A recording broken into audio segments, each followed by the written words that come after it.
Assalamualaikum warahmatullahi wabarakatuh.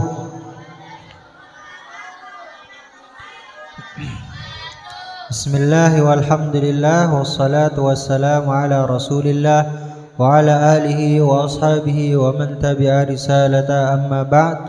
Alhamdulillah, puji serta syukur kehadirat Allah Subhanahu wa taala yang mana masih memberikan kepada kita nikmat dan karunia-Nya, baik itu nikmat iman, nikmat Islam, nikmat kesehatan dan kesempatan, sehingga hanya dengan nikmat Allah tersebutlah kita dapat berkumpul di tempat yang mulia ini. Semoga berkumpulnya kita di tempat ini menjadi suatu catatan amal baik yang nantinya memberatkan timbangan kita menuju surganya Allah Subhanahu wa taala.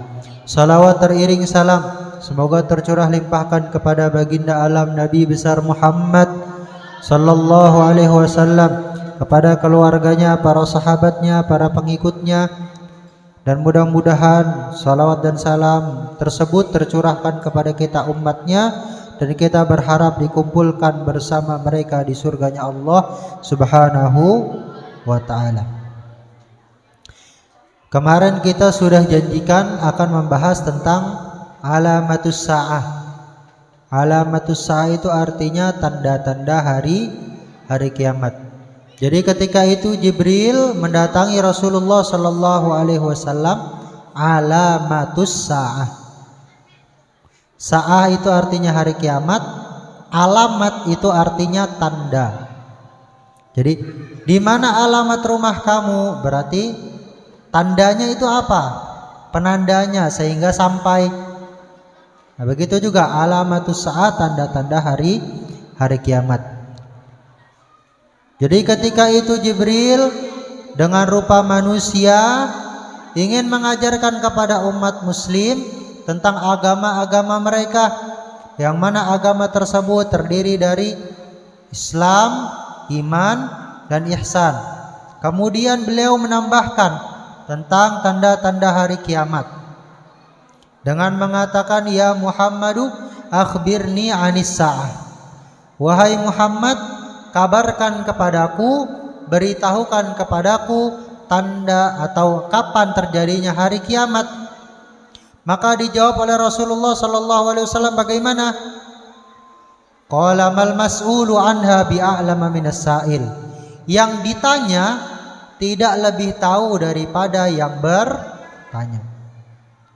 Jadi ada beberapa hal yang pengetahuannya itu khusus bagi Allah Subhanahu wa taala. Tidak ada satupun dari makhluknya yang tahu persis kapan kiamat tersebut datang, sampai malaikat. Sampai malaikat pun tidak tahu kapan kiamat tersebut datang. Jadi ada beberapa hal yang mana pengetahuan tersebut merupakan hak prerogatif Allah Subhanahu wa taala. Hal yang khusus Allah saja yang mengetahui. Nah, kiamat ini termasuk terdalam perkara-perkara ghaib. Kata Allah Subhanahu wa taala di surat Al-Jin gimana? Alimul ghaibi fala yudhiru ala ghaibihi ahada. Allah itu zat yang mengetahui terhadap hal-hal yang ghaib, fala yudhiru ala ghaibihi ahada, dan Allah tidak memberitahukan rahasia tersebut, hal-hal yang ghaib tersebut kepada siapapun. Kepada siapapun, termasuk Rasulullah, termasuk para malaikatnya. Jadi Rasulullah beberapa kali ditanya oleh orang kafir Quraisy, oleh malaikat Jibril, kapan hari kiamat itu tiba. Begitu juga oleh beberapa kaum muslimin menanyakan, ya Rasulullah, kapan kiamat itu tiba? Kita bisa buka surat Al-A'raf. Surat Al-A'raf ayat 187. Mengatakan, yas'alunaka 'anis sa'ah sa'ati ayyana mursaha qul innama ilmuha 'inda rabbi. Mereka orang-orang kafir Quraisy bertanya, yas'alunaka, kepadamu wahai Muhammad, ayyana mursaha, kapan hari kiamat itu akan datang? Maka oleh Allah Subhanahu wa taala diperintahkan, qul, katakanlah wahai Muhammad, ilmuha inda rabbi, pengetahuan terhadap hari kiamat itu hanya Allah yang mengetahui. Maka ketika Rasulullah sallallahu alaihi wasallam ditanya tentang Jibril, ditanya oleh Jibril tentang hari kiamat, beliau mengatakan juga, mal mas'ulu anha bi'a'lama minas sa'il. Yang ditanya tidak lebih tahu daripada yang mengetahui. Karena itulah kemudian Jibril mengubah pertanyaannya. Bukan kapan hari kiamat, tapi apa tanda-tanda terjadinya hari kiamat. Apa tanda-tanda terjadinya hari kiamat? Apa dijawab oleh Rasulullah sallallahu alaihi wasallam? Antalidal amatu rubbataha wa antaral hufatal uratal alata ti'a asya'i yatatawaluna fil bunyan. Ada dua daripada tanda hari kiamat yang disebutkan dari hadis ini. Jadi tanda-tanda hari kiamat itu ada tanda-tanda ekologis, tanda-tanda yang terlihat dari perubahan yang ada di bumi. Misalnya ketika bumi Arab kembali menghijau, kemudian dan banyak lain sebagainya. Nah, tapi ada juga tanda-tanda akhlak, tanda-tanda perubahan budaya, perubahan hal-hal yang baik. Di sini disebutkan atalidal amat rubbataha. Hari kiamat termasuk tanda-tandanya ketika yang pertama. Dengerin dulu. Yang pertama tanda-tanda hari kiamat ketika budak wanita melahirkan tuannya. Apa yang dimaksud budak wanita tersebut? Ketika anak tidak lagi menghargai ibunya, ketika anak tidak lagi menghargai orang tuanya, orang tuanya diperlakukan bagai budak, disuruh nyuci bajunya, disuruh bersihin tempat tidurnya, disuruh nyiapin makannya.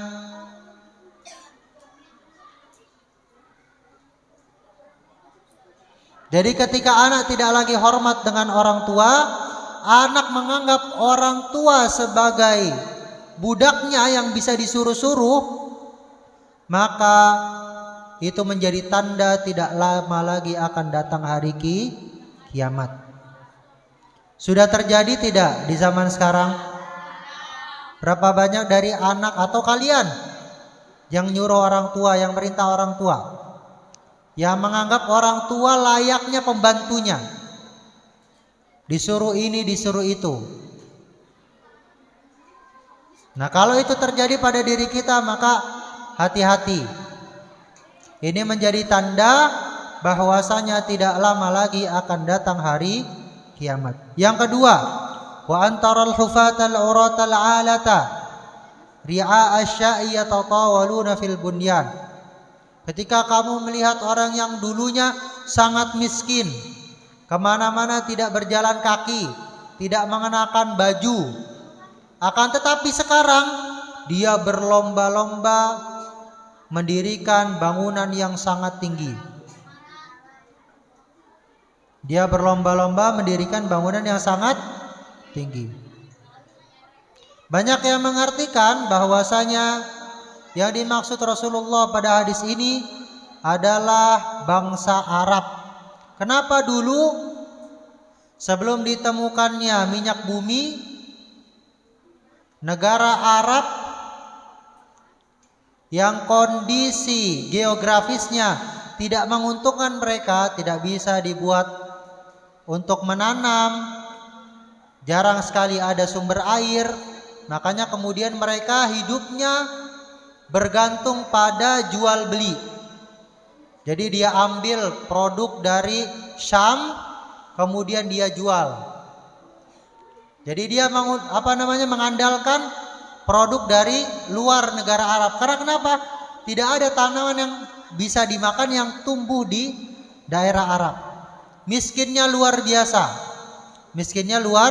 biasa. Akan tetapi ketika abad 20 tahun 1900-an, kemudian ditemukan sumber-sumber minyak di negara-negara Arab yang kemudian menjadikan negara tersebut sangatlah kaya.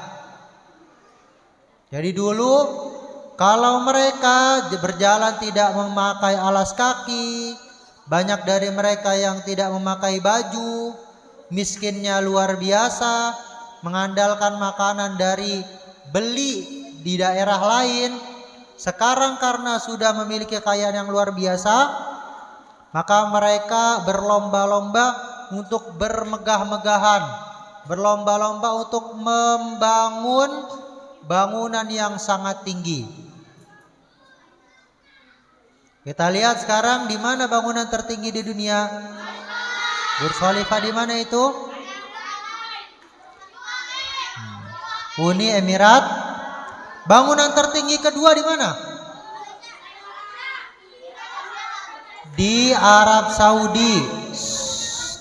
Di Arab tepatnya adalah Mekah Tower.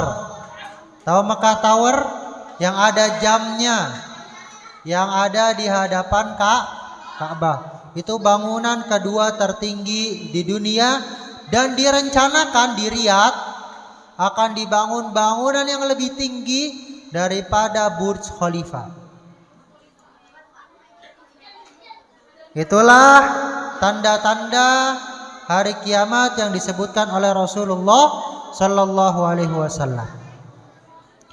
Kemudian setelah malaikat Jibril bertanya hal-hal tersebut, kemudian malaikat Jibril berpaling.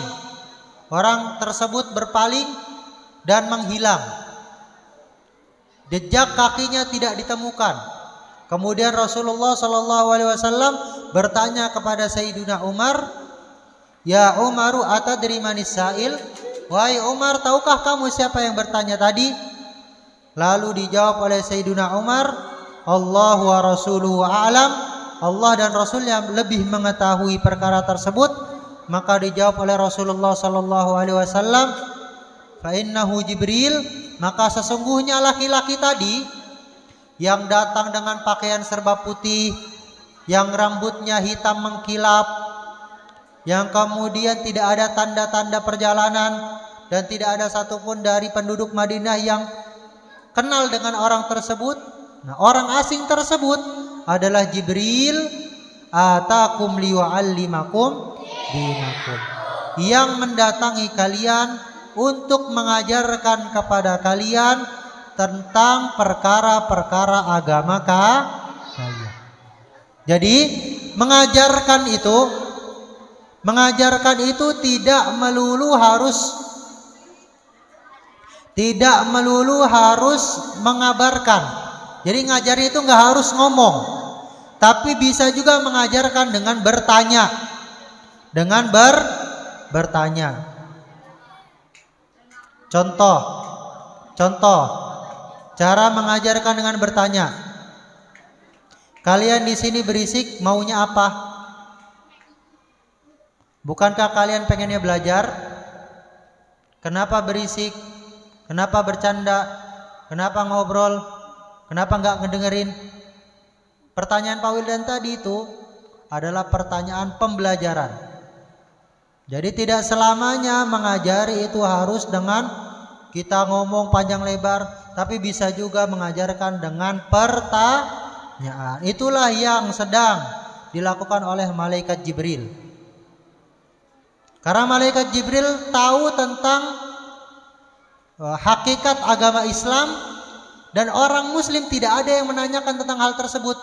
Maka malaikat Jibril datang menanyakan hal tersebut kepada Rasulullah, agar kemudian dijelaskan oleh Rasulullah, agar kemudian orang muslim mengetahui hakikat daripada agama mereka. Wallahu a'lam.